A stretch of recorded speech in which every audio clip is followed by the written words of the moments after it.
వీక్షకులందరికీ నమస్కారం. అందరికీ నూతన ఆంగ్ల సంవత్సర శుభాకాంక్షలు.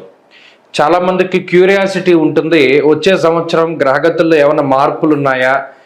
అసలు నిజానికి క్యూరియాసిటీ ఉన్నా లేకపోయినా తెలుసుకోవాల్సినటువంటి విషయం ఏంటంటే గ్రహగతులు ఎలా ఉన్నాయి.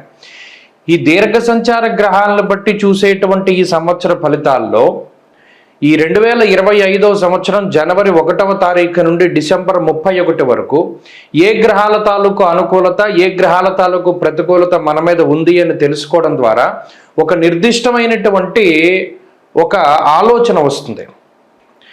పలానా గ్రహం మనకు అనుకూలంగా ఉంది, పలానాది ప్రతికూలంగా ఉంది అని ఒక ఇయర్ని ప్లాన్ చేసుకోవచ్చు. ఉదాహరణకి గురువు అనుకూలంగా ఉన్నట్టయితే ఆ సంవత్సరంలో నూతన వస్తువులు, వాహనాదులు, ఉద్యోగంలో ఎదుగుదల, లేదా ఏదైనా ఇల్లు కట్టుకోవడము, సంతానం కలగడం, వివాహాది శుభకార్యక్రమాలు జరగడం, ఇటువంటి వాటి మీద ఎక్కువ ప్రభావాన్ని చూపిస్తారు.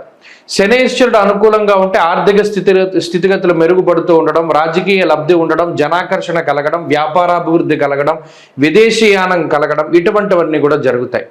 రాహుకేతువుల అనుకూలత వల్ల కూడా చాలా రకాలైనటువంటి సమస్యలు, అటు మాతృ వర్గం నుండి ఏదైనా ఆస్తిపాస్తులు రావాల్సి వచ్చినా, మాతృ భ్రాతృ శాపాదులు ఉన్నా, లేదా మరి ఏ ఇతరత్ర వంశపారంపర్య ఆస్తుల నుండి ఏదైనా తగాదాలు ఉన్నా అటువంటి వాటి నుండి బయటపడడానికి, శత్రు రోగ రుణ బాధల నుండి బయటపడడానికి, అనారోగ్య సమస్యల నుండి బయటపడడానికి కూడా ఈ గ్రహ సంపత్తి చాలా ముఖ్యంగా ఉపయోగపడుతుంది. కాబట్టి ఈ 3 కీలకమైన గ్రహాలు ఏ విధంగా యోగిస్తున్నాయి, ఈ సంవత్సరం ఒక విశేషమైనటువంటిది ఏంటి అంటే దాదాపుగా 3 దీర్ఘ సంచార గ్రహాలు కూడా మారుతూ ఉన్నాయి. ఎప్పుడు ప్రతి సంవత్సరం ఏమవుతుంది అంటే గురువు కానీ రాహువు కానీ, ప్రతి సంవత్సరం గురుడు మారతారు, గురుడితో పాటు అప్పుడప్పుడు శని మారతారు, లేదా గురుడితో పాటు అప్పుడప్పుడు రాహువు మారుతారు. ఈ సంవత్సరం ఏమవుతుంది అంటే 3 గ్రహాలు కూడా మారుతూ ఉన్నాయి. అంటే గురువు మే నెల 15వ తారీఖు దగ్గర నుండి మిథున రాశిలోకి ఆయన సంచారం చేస్తారు. శనేశ్వరుడు ఈ సంవత్సరం మార్చి 30వ తారీఖున కుంభరాశిని వదిలిపెట్టి మీనరాశికి వెళ్తారు. అలాగే రాహువు మే 21వ తారీఖున మీనరాశిని వదిలిపెట్టి కుంభంలోకి వెళ్తారు. రాహుకేతువులు వక్రంలో ప్రయాణం చేస్తారు కాబట్టి వెనక్కి వెళ్తారు. సో ఒకే నెలలో 2 పెద్ద గ్రహాల మార్పు. అదేంటి? మే నెలలో గురు రాహువుల యొక్క మార్పు, దానికి మునిపే ఈ మార్చి 30వ తారీఖున శని మార్పు. కాబట్టి ఇది చాలా కీలకమైనటువంటి సంవత్సరం. చాలా గ్రహగతుల్లో మార్పులు, 3 గ్రహాల్లోనూ దీర్ఘ సంచార గ్రహాలు, అంటే రాహుకేతువులు అంటే 2 కింద లెక్కేసుకుంటే 4 గ్రహాలు. ఈ క్రియాశీలకమైనటువంటి మార్పుల్లో లాభపడేటువంటి రాశుల్లో మీ రాశి ఉందా లేదా అనేటువంటిది మనం తెలుసుకుందాం. 2025వ సంవత్సరం తులారాశి వారికి ఏ విధమైనటువంటి ఫలితాలను ఇవ్వబోతూ ఉన్నది ఈ కార్యక్రమం ద్వారా తెలుసుకుందాం. ఈ కార్యక్రమంలో ఈ తులారాశి వారి ఫలితాలను కనుక పరిశీలన చేస్తే 2024తో పోల్చుకుంటే 2025 చాలా అద్భుతమైనటువంటి సంవత్సరంగా చెప్పచ్చు.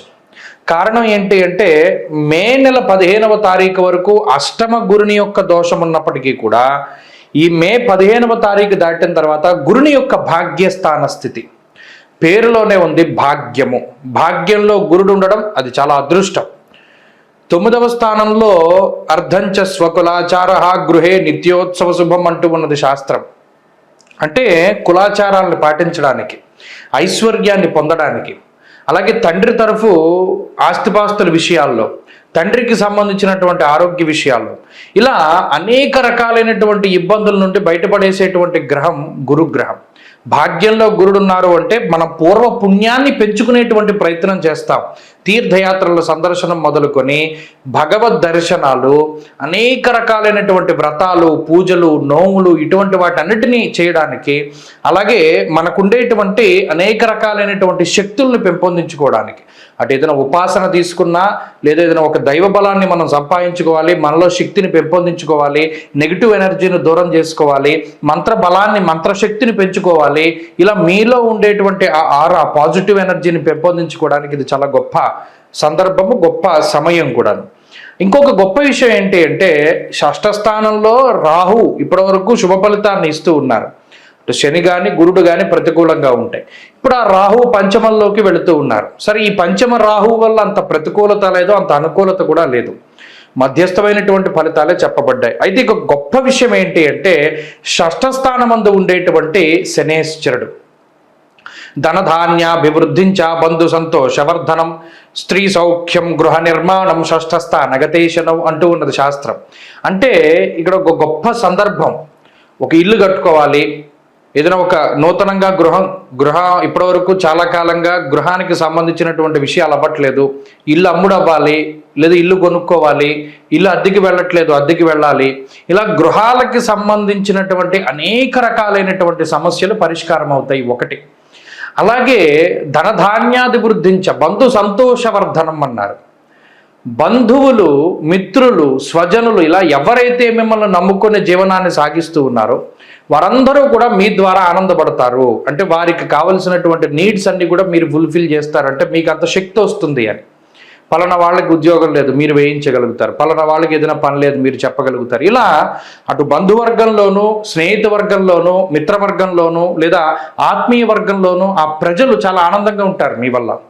అలాగే భాగ్యంలోకి గురుడు రావడం అటు ఐశ్వర్యాన్ని సూచిస్తుంది. అర్ధంచ స్వకులాచార, అర్థం అంటే డబ్బు, ఈ ధనాగమనాన్ని సూచిస్తూ ఉన్నది.